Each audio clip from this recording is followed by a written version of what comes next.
lead position on behalf of the church, you don't represent yourself. It's not your agenda. It's not your way, but it's God's way. Solomon pleased God. And Solomon's desire to please God led to a dramatic, life-changing encounter with the Lord. And so the question again today is, do we please God?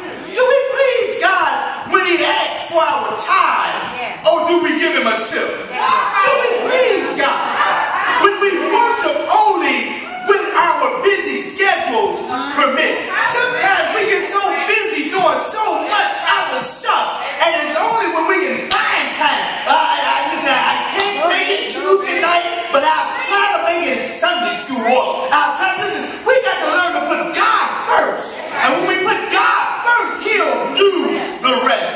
Do we please God when our prayers focus on our needs and only our needs? I dare not think so. Do we please God when we see only the bad in a person and refuse to see the good? Too many times folk are looking at who you used to be and what you used to do and what you used to say and how you used to do. But I've come by here today to tell somebody that God can take a nobody and change them into somebody, and we got to start seeing the good and stop looking for the bad. One of my pet peeves is when I'm talking to a person and I'm excited about something and I'm trying to say how it can happen and how we can make it happen, and it can happen, and all they can talk about is how it can't happen. They begin to talk negative. Don't you know that when you start looking for good, good will find you? Do we please God? Do we please God with our gossip?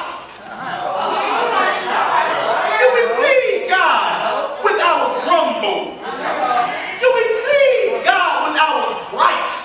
You know, folk got gripes, complain about any and everything.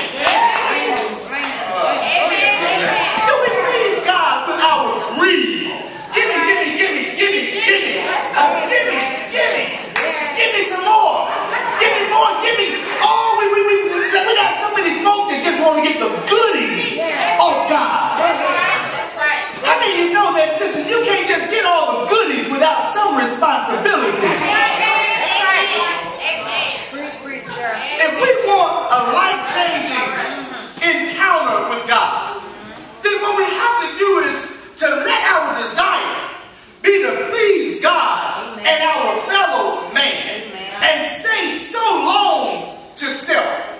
Don't plunge through life deciding for yourself what's best for you. It may all